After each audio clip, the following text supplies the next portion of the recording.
Assalamualaikum brothers, this is Sayyid Salman Shah and I welcome you all to join my YouTube channel।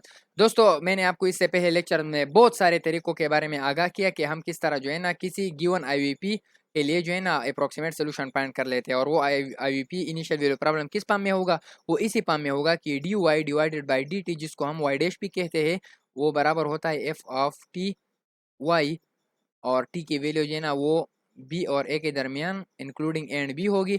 और फिर जो है ना Y solution at T is equal to A B जो है ना वो हमें गिवन होता है, लेट से वो अल्फा है। ठीक है, सो इसको हम किस तरह फाइंड करते हैं। सो इस से पहले लेक्चर्स में मैंने आपको बता दिया कि हम इसको किस तरह करेंगे। ठीक है, मैंने आपको सबसे पहले आइलर मेथड के बारे में बताया था, फिर मैंने आपको हायर ऑर्डर टेलर सीरीज के बारे में बताया था, फिर मैंने जो है ना आपको क्या बताया था, फिर मैंने आपको रंजी कुट्टा मेथड ऑफ ऑर्डर 2 बताया था, फिर मैंने आपको मॉडिफाइड यूलर मेथड बताया था।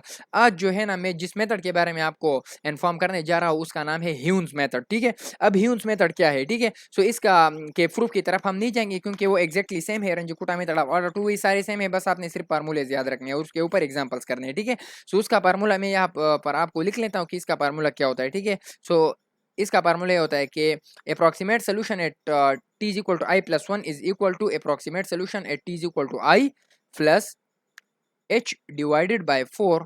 सही है, एच स्टेप साइज होता है जो कि गिवन होता है। फिर जो है ना फंक्शन की value at T I W I. ठीक है, ये सारा अब एक्स कोऑर्डिनेट है। ठीक है, एक्स कोऑर्डिनेट नहीं है, सॉरी, ये सारा जो है ना आपने करना है, कैलकुलेट करना है। सही है, ये चीज कैलकुलेट करना है। फिर प्लस, फिर जो है ना three times what, three times function की value at T I plus 2h/3। सही है, ये बहुत ज्यादा सिंपल है। ये देखो, ये तो फंक्शन की वैल्यू टी आई और डब्ल्यू आई, ये तो सिंपल है, लेकिन ये T is equal to T I plus 2h/3 and W is equal to W I plus 2h/3। ठीक है, लेकिन जस्ट जो है ना ये y की वैल्यू अब खत्म नहीं हो गई।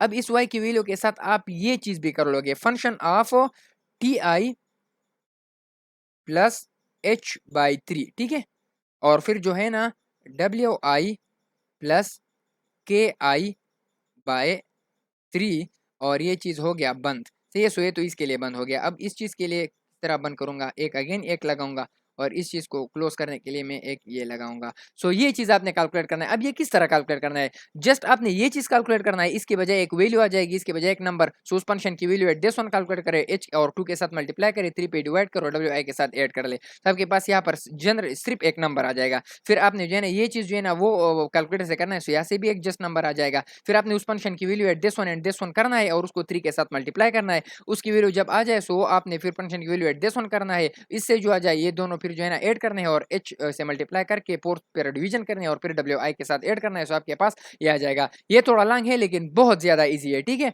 और अक्यूरेट भी है। सो एट, लेकिन यहाँ पर जो है ना एक चीज अपियर हो रहा है के आई। सो के आई की वैल्यू क्या होगी, ये भी नोन है। ठीक है, सो वो H F of T I W I होगी। ठीक है, सो आपने सबसे पहले के आई कैलकुलेट करना है, मतलब कि अगर आई इज इक्वल टू 0 के लिए करना है, सबसे पहले के 0 कैलकुलेट कर ले, फिर डब्ल्यू 0 प्लस 1 यानी डब्ल्यू 1 की तरफ आई। ठीक है, so let's do a problem with that. लेकिन यहाँ पर आपने याद रखना है कि आई की वैल्यू 0 से लेकर 1 और इस तरह आप पुट करते जाओ। ठीक है, और n माइनस वन, मतलब कि अगर n इंटरवल है सो यहाँ तक अगर n माइनस वन पुट कर लो सो यहाँ पर डब्ल्यू एन कैलकुलेट हो जाता है, जो कि last point of the interval है।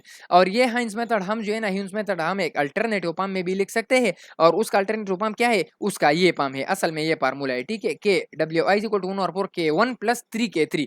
अब के 1 और के 3 की वैल्यू क्या है, के 1 की वैल्यू जो है ना वो तो ये तो इनिशियल कंडीशन है। ठीक है, ये तो सिंपल है। अब के 1 की वैल्यू ये है जो मैंने आपको बता दिया, और K2 की वैल्यू और K3 की वैल्यू क्या है, K3 की वैल्यू ये है। ठीक है, अब आप कहोगे कि K2 की वैल्यू की जरूरत क्यों महसूस हुई, ये देखो T I plus 2h/3 given, W I भी गिवन, 2/3 भी गिवन, अब K2 नहीं गिवन है। सो K2 जो है ना आप इस तरह कैलकुलेट करोगे। सही है, सो और K2 के लिए आप सारे गिवन है, ये देखिए T I plus h/2 and W I plus 1 और फिर के आई क्या है। अब सो इस सीरीज में जो है ना आपने जाना है, मतलब कि आपने सबसे पहले K1 कैलकुलेट करना है, जब K1 नोन हो जाए सो ये देखिए ये इसमें यूज होता है तो K2 कैलकुलेट हो जाएगा।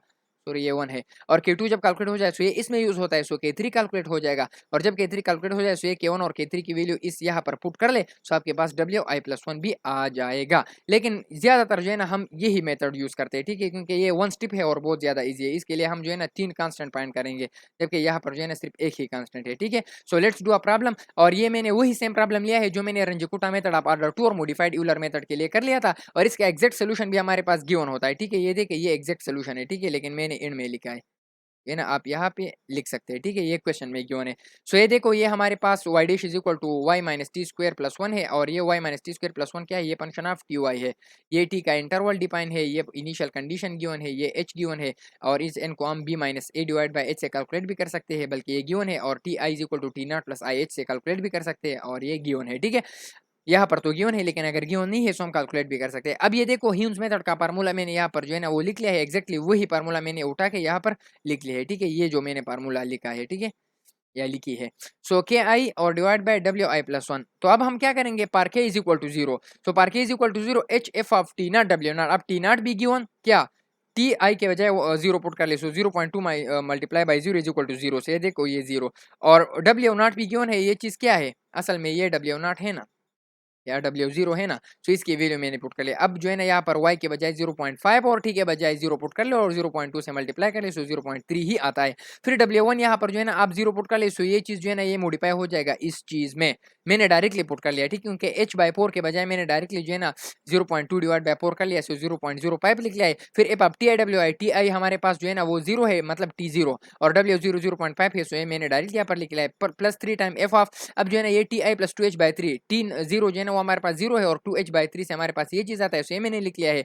फिर जो है ना ये देखिए WI से मेरे पास जो है ना 0.5 आ जाता है, और 2h/3 से मेरे पास जो है ना 0.1333 आता है। फिर जो है ना ये देखिए फंक्शन की value at T I plus h/3 यानी कि टी नॉट प्लस h/3 से मेरे पास ये आता है, ये मैंने लिख लिया है, और WI प्लस के आई डिवाइड बाई 3 से मेरे पास ये 0.6 आता है, सो ये मैंने लिख लिया है। अब सबसे पहले आप इस चीज को कैलकुलेट कर ले, ठीक है, इस चीज को कैलकुलेट कर ले, और इसको 0.1333 से जरब दे, और 0.5 के साथ ऐड कर ले, सो ये नंबर आपके पास आ जाता है। सो ये मैंने एक्जैक्टली यहाँ तक सिमिलर लिखा है, बस इस सारी चीज के बजाय मैंने ये वैल्यू लिख ली है। अब आप जो है ना इस फंक्शन को जो है ना वो कैलकुलेट कर ले, मतलब कि ये देखो t के बजाय 0.1333 और y के बजाय ये वैल्यू पुट कर ले, और इसको एग्जीक्यूट कैलकुलेटर से एडजस्ट कर ले, और 3 के साथ मल्टीप्लाई कर ले, और 1.5 के साथ ऐड कर ले, सो आपके साथ ये वैल्यू आ जाती है, ठीक है। और इसको जो है ना ये देखो यहाँ तक मैंने लिख लिया, और इसके बजाय मैंने ये वैल्यू लिख लिया। अब इसको 0.05 से मल्टीप्लाई करके 0.5 के साथ ऐड कर ले, सो W1 ये आता है। एक्जैक्टली आप जो है ना पर i इक्वल टू 1 भी कर सकते हैं। देखो W1, अब W1 तो हमने कैलकुलेट कर लिया, ये देखो, सॉरी, ये देखो ये चीज है, ठीक है, ये।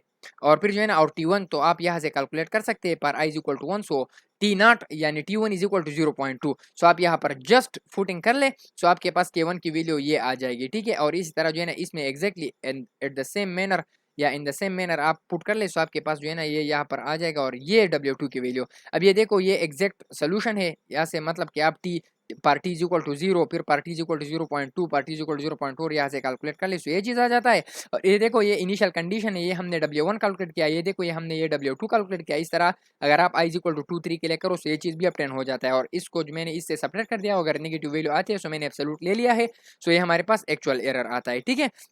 आप खुद जो है ना मैंने जो मेथड किया, आप इस वैल्यूज को जो है ना वो कंपेयर कर सकते हैं। लेट सपोज W2 को जो है ना या W8 t इक्वल टू 0.2 आप कंपेयर कर सकते हैं, और ये एग्जैक्ट ये है। सो आप एग्जैक्ट के साथ कंपेयर करो। जो है ना रंजीकुटा मेथड आप ऑर्डर 2 के लिए और मॉडिफाइड यूलर मेथड के ह्यूम्स मेथड क्या कंपेयर करें, तो आपको पता लगेगा कि मॉडिफाइड यूलर मेथड थोड़ा लेस एक्यूरेट है, फिर रंजीकुटा मेथड आप ऑर्डर 2 उससे ज्यादा एक्यूरेट है, फिर ह्यूम्स मेथड उससे ज्यादा एक्यूरेट है। और इसके बाद का लेक्चर जो है ना वो मैं आपको रंजीकुटा मेथड आप ऑर्डर 4 कहूंगा, वो उससे भी ज्यादा जो है ना वो एक्यूरेट होगा। So I hope you will get my point, and ये जो है ना एग्जांपल जो मैंने किया ये आपको समझ आ गया होगा। इसी तरह के एग्जांपल मैंने एक्सरसाइज से वो सेलेक्ट कर लिए हैं, और वो रिचर्ड एल बर्डर बुक के क्वेश्चन नंबर 9 क्वेश्चन नंबर 11 है। एग्जैक्टली वही प्रॉब्लम है जो मैंने RK2 मेथड और ह्यूम्स क्या है मॉडिफाइड यूलर मेथड में दिए थे, वही प्रॉब्लम आपने सॉल्व करना है। अगर आपके पास इसका सोल्यूशन नहीं है या आपको जरूरत है, सो आप पहले ट्राई कर ले। अगर फिर जो है ना कुछ गलती है, सो आप मुझसे मांग भी सकते हो, और वो गलती भी मेरे साथ कमेंट सेक्शन में या व्हाट्सअप में जो है ना आप शेयर कर सकते हैं, क्योंकि मेरा व्हाट्सअप नंबर डिस्क्रिप्शन में ऐड है। मैं आपके आंसर भी दूंगा। अगर आपको मेरी ये वीडियो अच्छी लगी, सो मेरे चैनल को सब्सक्राइब कर दे। Thank you very much. अल्लाह हाफिज़।